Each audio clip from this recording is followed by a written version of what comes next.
Welcome to the Real Crime Diary, where true crime meets the unexpected. Imagine two brothers, a life of luxury, and a murder that sent shockwaves through America. What really happened behind the doors of the Menendez mansion? Today, we unravel the dark secrets, the courtroom drama, and the twists that turned this case into one of the most infamous in history.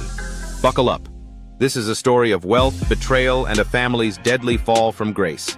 On a warm August night in 1989, the quiet streets of Beverly Hills were shattered by a horrific act that would captivate the nation for decades to come. Lyle and Eric Menendez, two brothers aged 21 and 18 respectively, committed an unthinkable crime against their own flesh and blood. The victims were their parents, Jose and Kitty Menendez, a wealthy couple living in a luxurious mansion. The brothers brutally shot and killed them in their own home, a place that should have been a sanctuary of safety and love. As news of the murders spread, shockwaves rippled through the community and beyond. How could two young men from such a privileged background commit such a heinous act? The contrast between the family's outward appearance of success and the violence that occurred behind closed doors was stark and unsettling.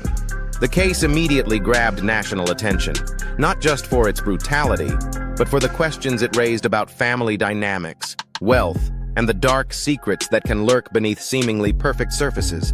The trial of Lyle and Eric Menendez was a legal roller coaster that captivated the nation. Their first time in court ended dramatically with a hung jury, resulting in a mistrial. The prosecution and defense had presented two starkly different narratives, leaving the jurors unable to reach a unanimous decision. But the story was far from over. In 1996, the brothers found themselves back in court for a second trial. This time, the outcome would be definitive and devastating for the Menendez brothers. The jury found them guilty of first-degree murder, and the judge handed down a sentence that would echo through the decades: life in prison without the possibility of parole. The courtroom battle was intense, with both sides presenting compelling arguments. The defense painted a picture of two young men who had endured years of sexual and emotional abuse at the hands of their father. They argued that the brothers' actions were a desperate act of self-defense, a last resort to escape their torment. The prosecution, however, told a different story. They portrayed Lyle and Eric as cold-blooded killers, motivated by greed and a desire to inherit their parents' vast wealth. They argued that the brothers had meticulously planned the murders, even going so far as to purchase shotguns just days before the killings. In the end, the jury sided with the prosecution, sealing the fate of the Menendez brothers. But as we'll see, this verdict was far from the final chapter in this complex and controversial case.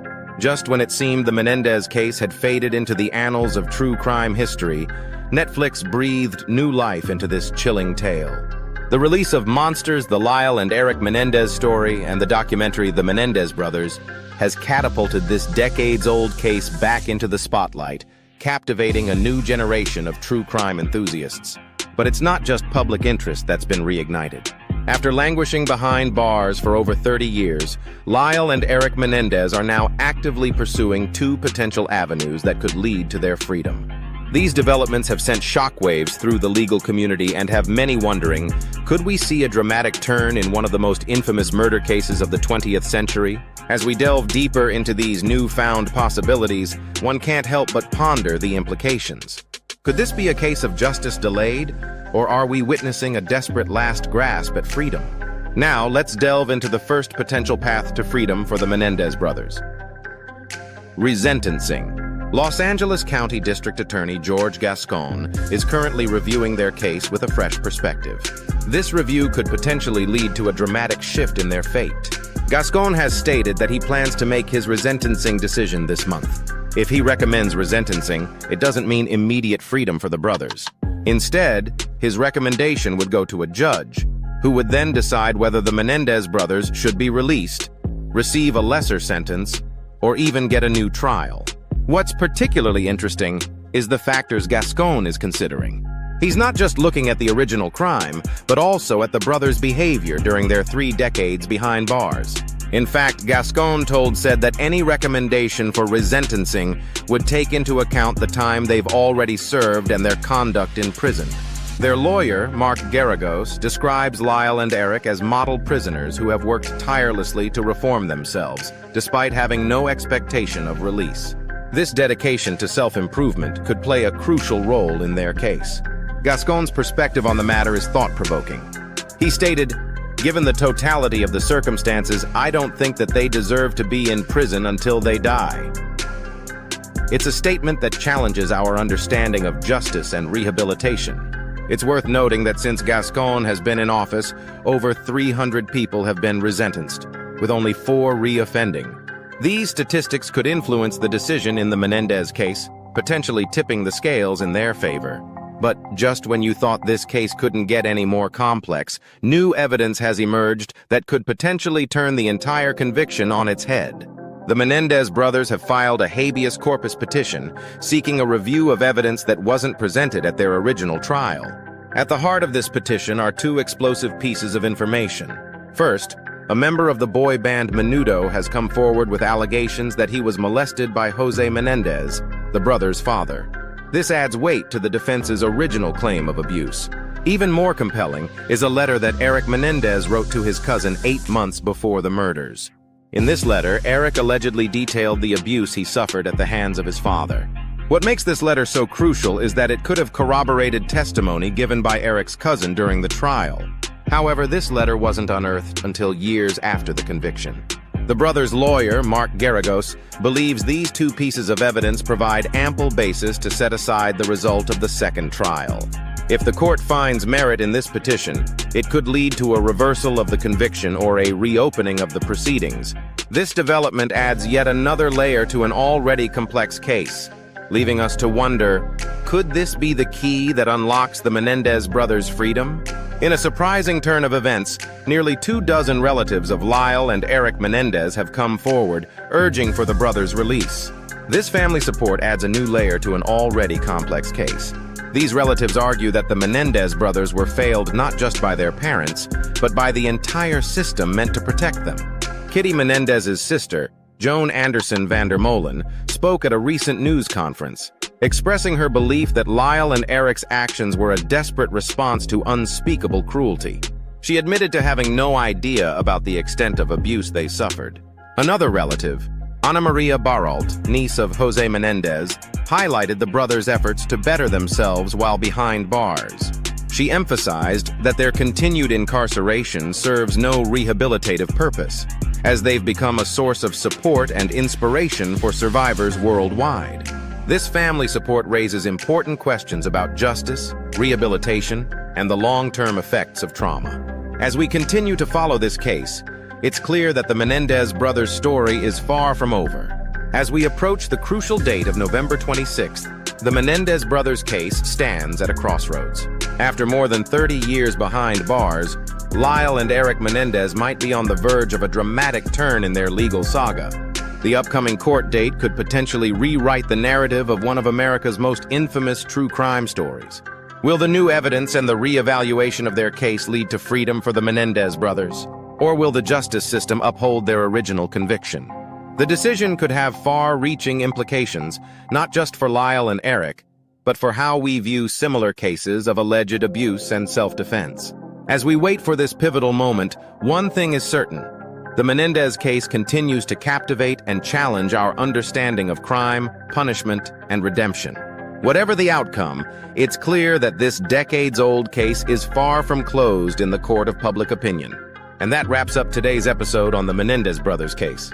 What do you think about this complex and controversial story? Could it have been handled differently by the justice system? We'd love to hear your thoughts in the comments section below. If you found this episode intriguing, don't forget to subscribe for more in-depth true crime stories. Until next time, stay safe and stay curious.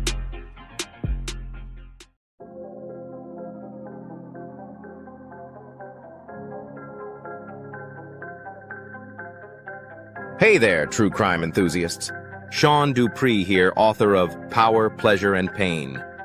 Ever wonder what connects infamous figures like the Marquis de Sade, Harvey Weinstein, and Jeffrey Epstein? In my book, I unravel the dark thread that ties these powerful men together throughout history. Today, we're diving into Chapter 1, The Libertine's Legacy, a tale of recklessness and redemption. We'll explore how these influential figures have manipulated pleasure, abused their power, and inflicted pain on others. Get ready for a journey that exposes the sinister origins of sexual violence, starting with one of history's most notorious characters, the Marquis de Sade himself. Buckle up, because this story is about to get intense. In Chapter 1, The Libertine's Legacy, a tale of recklessness and redemption, we journey back to 18th century France, where the seeds of exploitation were sown in the decadent world of aristocracy. At the center of this story is the infamous Marquis de Sade, a man whose name has become synonymous with sexual cruelty and libertinism. Sade's life and writings serve as a chilling blueprint for the abuse of power and the objectification of human bodies. His notorious work, The 120 Days of Sodom, wasn't just shocking fiction. It was a reflection of his real-life actions. Sade lived out his darkest fantasies, violating consent and treating people as mere playthings for his pleasure. But Sade's influence didn't end with his death. His legacy cast a long shadow reaching into our modern era. As we'll discover, the same patterns of exploitation and abuse that Sade embodied can be seen in the actions of contemporary figures like Harvey Weinstein and Jeffrey Epstein. These powerful men, separated by centuries but united in their disregard for human dignity, show us how the past continues to echo in the present. This chapter lays bare the disturbing continuity of power abuse throughout history, revealing how the aristocratic excesses of Sade's time have evolved into the corporate and political abuses we see today. It's a sobering look at how far we've come, and how far we still have to go. Marquis de Sade's legacy casts a long shadow, reaching far beyond 18th century France to influence modern-day exploiters. His acts of cruelty and exploitation set a disturbing precedent that we still see echoed in our world today. Consider Harvey Weinstein, a once powerful Hollywood producer whose years of unchecked abuse were finally exposed during the Me Too movement. Weinstein, like Sade, used his position of power to manipulate and exploit those beneath him in the industry hierarchy. Then there's Jeffrey Epstein, a financier who built a vast network of influence that he used to run a horrific sex trafficking ring. Epstein's case draws eerie parallels to Sade's life, showcasing how wealth and connections can shield predators from consequences for far too long.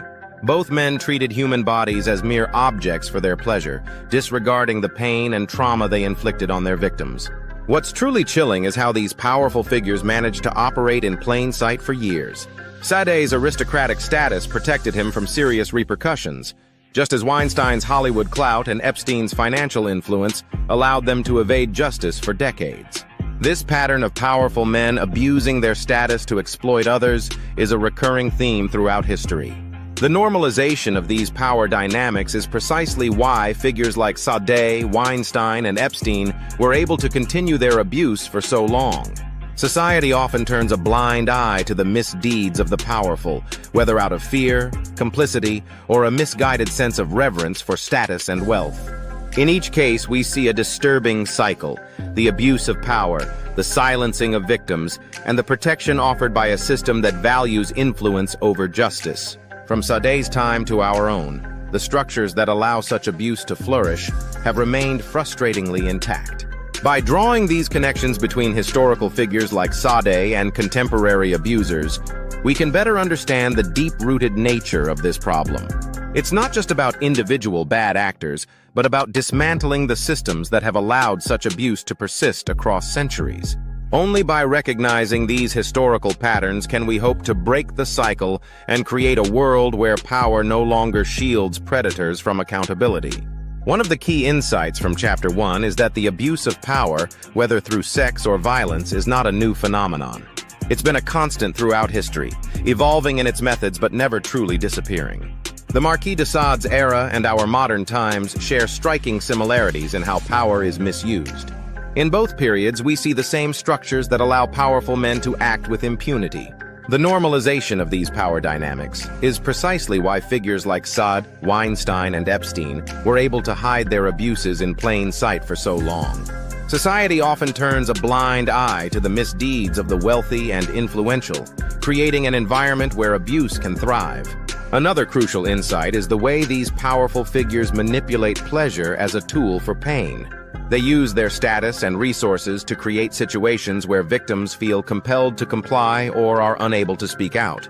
This pattern repeats itself across centuries, from the aristocratic libertines of Sade's time to the Hollywood moguls and financiers of today. The book also delves into how these abusers often justify their actions through a distorted worldview. They see themselves as above societal norms and laws, much like Sade did in his writings and personal life. This sense of exceptionalism is a common thread linking historical and contemporary abusers. Understanding these historical connections is vital because it helps us recognize and combat these patterns in our own time.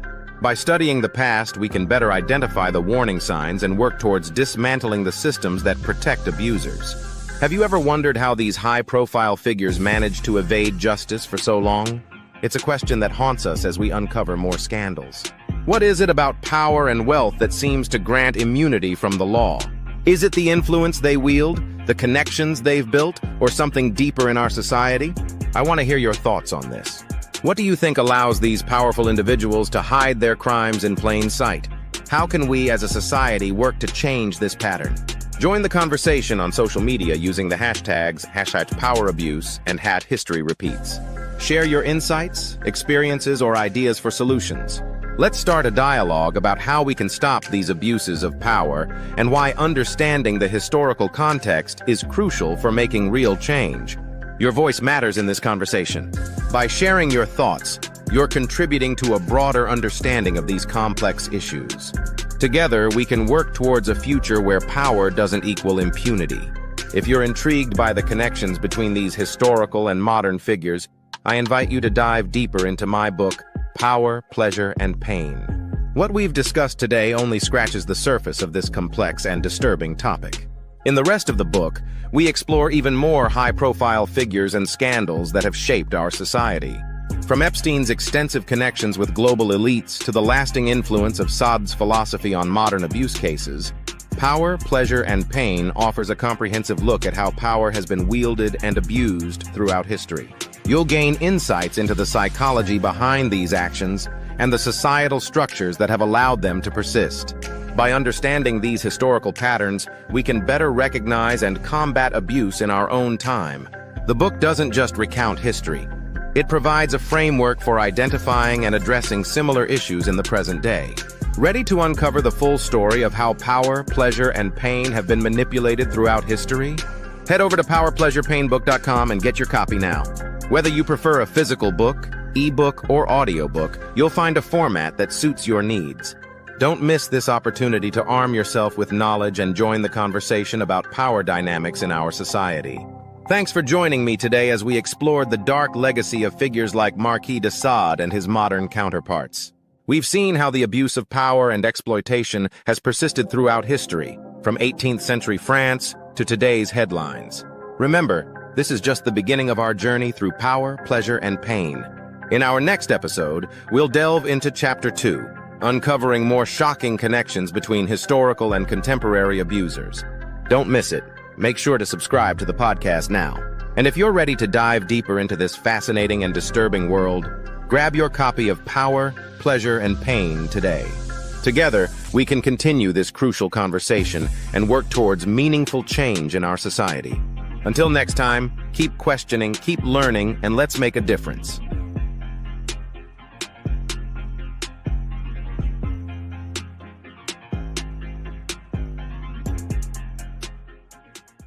Power, Pleasure, and Pain.